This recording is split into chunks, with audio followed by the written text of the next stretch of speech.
It isn't necessary for the left to defund the police to get the criminal results that they want. They just have to demoralize them. There's a hot new craze in Minneapolis, the city that brought you the original Defund the Police movement, paying for police protection. Hey, everybody, I'm Steve Green with Bill Whittle and Scott Ott, and this is Right Angle, brought to you by the members of BillWhittle.com. Gentlemen, I love this story. It's so wrong and all the best, and I told you so ways. Minneapolis has skyrocketing crime ever since the George Floyd riots of 2020, and it's gotten so bad that in January of this year, the city council, which, by the way, never did defund the police, they talked about it, and then they actually talked to their constituents and say, I'm sorry, you want to do what? Well, crime has been skyrocketing regardless. And so in January, the city council passed the Minneapolis Safety Initiative, which lets residents band together to pay off-duty police officers to perform extra patrols in their neighborhood. The suggested recurring donation is $220 a month per household, which is something like $2,600 some odd dollars a year. Not all that affordable for a lot of folks. And what the $220 gets you for the month is 2 extra hours of police patrol. So if you band enough households together, you can get a lot of extra protection from these off-duty police.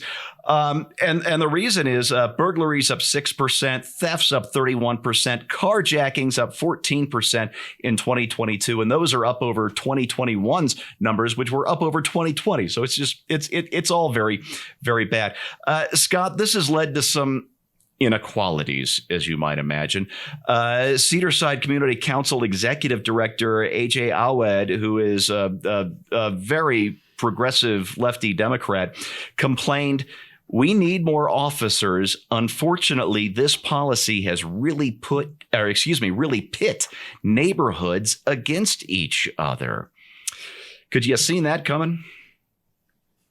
Are they suggesting that there aren't enough cops to go around, or just that some neighborhoods can't afford to buy extra coverage, basically?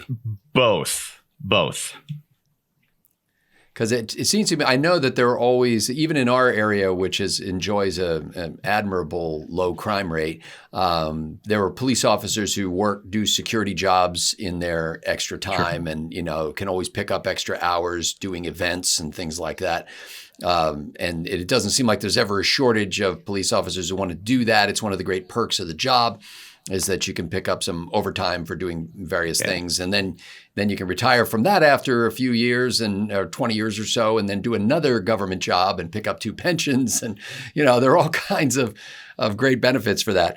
It's interesting because obviously the people who are willing to pay are probably the people who have more financially at stake to protect if they're concerned about larceny, burglary, crimes where money is being lost. But the people who are in greatest jeopardy are the people whose physical bodies and their children are being threatened by these thugs. I think it's a great idea that should not excuse the police from saying, hey, you know what, because this poor neighborhood can't afford police coverage, we had to redirect resources to the richer neighborhood. Typically, I think most police forces still kind of look at where the crime is and allocate their duty officers to places where they're most likely to run into situations that require active enforcement of the law. Now, I'm sure there are some police departments who do not operate under that basis, but I think it's great that the public is allowed to vote essentially and say, hey, we think it's inadequate here. And we're showing this with our own dollars to say we need beefed up security in these neighborhoods because we're concerned about our health and safety. I don't know in the long run whether it's going to hurt one neighborhood versus another, unless police departments start getting greedy and saying, hey, you know what, let's channel it all to the rich neighborhood. I do know that the DA's offices in a lot of counties are not above taking advantage of things like, apprehending drug lords with their big screen TVs and their cash and other things that can be converted to cash and using that to fund their budgets. So I think you got to keep an eye on this, but I also think people providing for their own safety and security is the American way. Well, it's not working out maybe quite as well as hoped. One wealthy neighborhood in Minneapolis, I believe it's called Lowry Hill, has already raised over $200,000 for extra police protection. But I'm thinking, based on the photos I saw, they are not very much in need of extra police protection. And Bill, this takes me to, I think, what might be the big point of this. You know, police departments, professional police departments are a fairly modern invention. They didn't really come around until early middle of the 19th century. And what they did was to democratize law enforcement. It wasn't just the rich who could get somebody to respond to their security or their legal protection needs. What do you make of this? Is this quite a step backwards from that? Yeah, it's just, you know, when you see a pattern so many times, you really have to start asking yourself, is this just stupidity or is there something a little bigger at work here? So you could basically make a pretty straight comparison to the left destroying the idea of a municipal police department with the idea of the left destroying the public school system. If they have a political agenda, that means we're going to continue to hire terrible teachers, and we're going to, you know, all of the stuff that's been done and add nothing but indoctrination, remove test scores, remove any sense of education, turn schools into an indoctrination center, then the quality of public schools goes down. But the people with the means will take their kids out of public school and send them to better schools. And so by destroying a public institution that used to have credibility, you're right, it democratized everything. Public schools were everybody sent their kids to the same public schools because they were the best in the world. When you do the same thing with the police department, when you basically defang the police department to the point where it's essentially ineffective, then just like public schools, the level of quality and protection and service goes down, down, down. And the people who have the money will opt out of that system, buy their own private system, and the people who are left are the poor. So the left is always talking about the poor and the disadvantaged and you know, and the minorities and so on. So who suffers from the destruction of public schools? Poor people do, because they don't have the option of getting their kids into private schools. Who suffers from the destruction of the police force? Poor people do, because their crime rates are usually higher there, and because they cannot afford to do this, hire their own police force.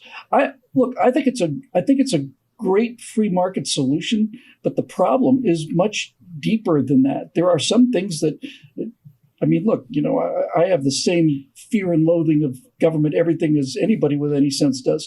But public schools and public police departments are two civic responsibilities that a responsible and well-run government not only can handle, but should handle. That's a fundamental foundation of any society. And I think the thing I'll close with, Steve, is the fundamental hypocrisy of it is very similar to something else. This business about defund the police and then pay for our own, privately raise money for extra police protection is essentially no different than when the same people talk about eliminating guns, handguns. What they're saying is that I'm going to deprive you of the right to defend yourself, but I will be defended by people with guns that I can afford to pay. And so what they're doing with the gun control argument is they're basically lowering everybody's safety, their ability to protect themselves by trying to get rid of these guns. But they themselves, of course, get to float above all this because they hire security. The people who have been calling for the defund the police movement are people that live in extremely expensive gated neighborhoods. They're white limousine liberals that are calling for this, because God knows the people that live in these cities aren't calling for defund the police. They're the ones that understand more than anything how bad things can get when you take civilization away because of political priorities and to score political points. It's a catastrophe, and we'll either fix it in November or we'll continue to do it until things get bad enough that they do fix it. Yeah, the people who are supposed to benefit from defunding the police say, in poll after poll that I looked into when I was putting the story together, we don't need fewer police, we need better police. And amen to that. There's a lot of bad policing going on. Although to be fair, the police can only be as good as the laws that they're required to enforce. And I think we need fewer of those, fewer of the silly laws, and enforce the important ones. That said, the reason why people in Minneapolis are clamoring and willing to pay for more police patrols is there aren't enough police. Out of an authorized strength of about 770 police officers, Minneapolis is down to about 580 police officers. So their budgeted strength and their actual strength are different by almost 200 police officers out of a force of not even 800. And the reason for that is very, very simple. The city council did not succeed in defunding the police, but police in Minneapolis got the message. And starting in 2020, almost 200 of them either took early retirement, quit, or moved to a different department somewhere else in the state, or in a completely different other state, maybe Florida or Texas, some place run a little more sane. You see, it isn't necessary for the left to defund the police to get the criminal results that they want. They just have to demoralize them. Well, congratulations, Minneapolis. You did the job.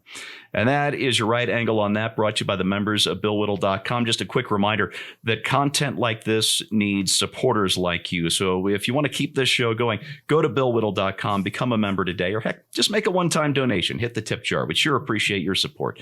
Thanks so much for watching, and we'll see you next time.